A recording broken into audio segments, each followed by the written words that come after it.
Hi, പുതിയൊരു വീഡിയോയിലോട്ട് സ്വാഗതം. ഇന്ന് വന്നിരിക്കുന്നത് പടക്കളം റിവ്യൂലോട്ടാണ്. ഒരാഴ്ചയായി അന്ന് പ്രിൻസ് ആൻഡ് ഫാമിലിയുടെയൊക്കെ കൂടെ ഇറങ്ങിയ പടമാണ്. ഇപ്പോൾ കാണാൻ ലേറ്റായി എന്ന് പറഞ്ഞാൽ ഞാൻ കുറച്ച് തിരക്കിലായിരുന്നു. അതിന് ശേഷമാണ് പ്രിൻസ് ആൻഡ് ഫാമിലിയും ഇന്നാണ് പടക്കളം കണ്ടത്. റിവ്യൂലോട്ട് പോകുകയാണെങ്കിൽ ഡയറക്ടർ മനു സ്വരാജ്, റൈറ്റർ 2 പേരാണ്, മനു സ്വരാജും നിതിൻ സി ബാബു. പിന്നെ പ്രൊഡക്ഷൻ ആണെങ്കിൽ വിജയ് ഫ്രൈഡേ ഫിലിം ഹൗസ്. പടത്തിൻ്റെ തുടക്കം ഒരു ഫാൻറ്റസി രീതിയിലുള്ള ഒരു സ്റ്റോറി പറയുന്നുണ്ട്. അത് നറേഷൻ എന്ന് പറഞ്ഞാൽ ഇന്ദ്രജിത്തിൻ്റെ നറേഷൻ കൂടാണ്. നല്ല രീതിയിൽ അത് നറേറ്റ് ചെയ്തിട്ടുണ്ട്. നല്ല അതിനകത്തുള്ള ബിജിഎമ്മും സൂപ്പർ ആക്കിയിട്ടുണ്ട്. ബിജിഎം ചെയ്തേക്കുന്നത് രാജേഷ് മുരുകേശൻ.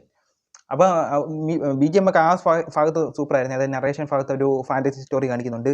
പിന്നെ ആ ഒരു ഫാൻറ്റസി സ്റ്റോറി ഈ സമയത്ത് വരുന്ന രീതിയിലാണ് കാണിച്ചു വെച്ചേക്കുന്നത്. അപ്പോൾ അതൊക്കെ തീമൊക്കെ കിടലിലാണ്. ഈ ഒരു തീമിൽ എന്ന് വെച്ചാൽ ഇപ്പം മലയാള സിനിമയിൽ കുറേ അധികം നല്ല തീം വരുന്നുണ്ട്. ഇതിന് മുമ്പ് ഹലോ മമ്മി ഇറങ്ങിയിട്ടുണ്ട്. അതല്ല ആ ഒരു ഫാൻറ്റസി പോലത്തെ വേറൊരു ഫാൻറ്റസിയാണ്. പക്ഷേ നിങ്ങൾ ജുമാൻജി കണ്ടിട്ടുണ്ടല്ലോ, ഒരു പണ്ട് ഇറങ്ങിയ ഹോളിവുഡ് ജുമാൻജി 2ാം ഭാഗം എനിക്ക് അത്ര ഇഷ്ടപ്പെട്ടിട്ടില്ല. വീഡിയോ ഗെയിമിൻ്റെ ഫസ്റ്റ് ഒരു ഭാഗം ഉണ്ടായിരുന്നല്ലോ, അതേപോലെ നറേഷൻ കഴിഞ്ഞ് പടം തുടങ്ങി ഒരു 10-15 മിനിറ്റ് 10-15 മിനിറ്റിലേക്ക് ഒരു ക്ലീശ പരിപാടിയാണ്. 2-4 ഫ്രണ്ട്സുകളുണ്ട്. അവരിരുന്ന് ഒരു ക്യാൻറ്റീനിൽ ഇരുന്ന് കാര്യം പറയുന്നതാണ് കാണിച്ചേക്കുന്നത്. പക്ഷേ അത് ഒരു ക്ലീശ പരിപാടിയായിട്ടാണ് കാണിച്ചു വെച്ചേക്കുന്നത്. ഇതിനകത്ത് 4 ഫ്രണ്ട്സിൽ ഒരാൾ തങ്ങക്കടിക്കാൻ പറ്റിയ ആ പുള്ളിക്കാരൻ്റെ പേരെനിക്കറിയത്തില്ല. കിടിലൻ പെർഫോമൻസ് ആയിരുന്നു കേട്ടോ. എല്ലാവരും 4 പേരും കൊള്ളാം.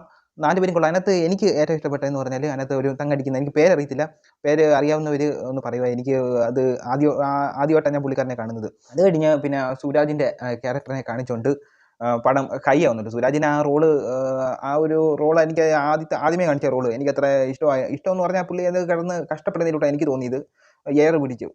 പിന്നെ അങ്ങോട്ട് പടം കൈയാവുന്നെന്ന് പറഞ്ഞാൽ ഷറഫുദ്ദീൻ്റെ ക്യാരക്ടറിനെ കാണിച്ചുകൊണ്ടാണ് കൈയാവുന്നത്. ഷറഫുദ്ദീൻ ഇതിനകത്ത് മാസ്റ്ററിലെ ജെഡിയുടെ കോസ്റ്റ്യൂം, ആ ഒരു ലുക്ക്, ആ ടോട്ടലി പറഞ്ഞ ആ ഒരു ലുക്ക് തന്നെ. ഈ ഷറഫുദ്ദീൻ്റെ കയ്യിൽ ഒരു സാധനം ഇരിപ്പുണ്ട്. അതെന്തുവരെ നിങ്ങൾ പടം കണ്ടിട്ട് മനസ്സിലാക്കിയാൽ മതി. ആ സാധനം തട്ടിയെടുക്കാൻ ഈ 4 ഫ്രണ്ട്സുകൾ ശ്രമിക്കുന്ന ഒരു ഇത് കാണിക്കുന്നുണ്ട്. അതിനകത്തോടാണ് പടം ഹൈ ആയി.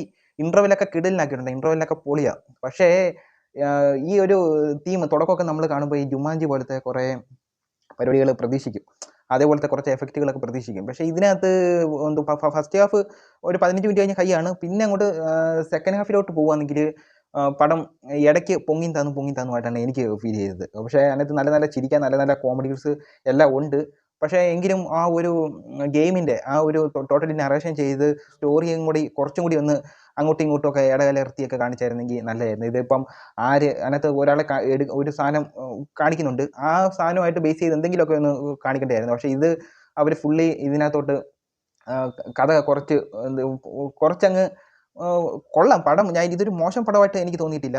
പക്ഷേ ചിരിക്കാനും എല്ലാം നല്ലതുണ്ട്. പക്ഷേ കുറച്ചും കൂടെ ഒരു നല്ലൊരു ക്യാൻവാസിൽ നിർത്തി നല്ലോണം ചെയ്തായിരുന്നെങ്കിൽ ഈ ഒരു പടം, ഇതുപോലത്തെ പടങ്ങൾ നല്ല ക്യാൻവാസിലൊക്കെ വരണം. നല്ല ക്യാൻവാസി എല്ലാവരും കൂടെ അറിഞ്ഞ് വന്നു കഴിഞ്ഞായിരുന്നെങ്കിൽ ഈ ഒരു പടം നല്ലതായിട്ട്, മോശമാണെന്നല്ല, ഇതിലും നല്ലതായിട്ട് വന്നേനെ. ക്യാമറ കൈകാര്യം ചെയ്തേക്കുന്നത് അനു മൂത്തേടത്ത്.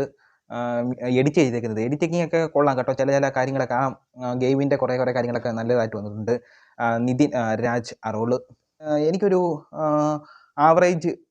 എബോ ആവറേജ് നിൽക്കുന്ന ഒരു പടമായിട്ടാണ് എനിക്ക് ഈ പടക്കളം തോന്നിയത്. കോമഡി ഉണ്ട്, എല്ലാം ഉണ്ട്. പക്ഷേ മൊത്തത്തിൽ എന്ന് വെച്ചാൽ എനിക്കൊരു ക്ലൈമാക്സ് പെട്ടെന്ന് എന്തൊക്കെയോ കാണിച്ച് നിർത്തിയതിൻ്റെ കൂട്ടാണ് എനിക്ക് തോന്നിയിട്ടുള്ളത്. ഇത് മോശം പടമല്ല. അപ്പോൾ ഇത്രയേ ഉള്ളൂ. അടുത്തൊരു വീഡിയോ ആയിട്ട് വരുന്നത്.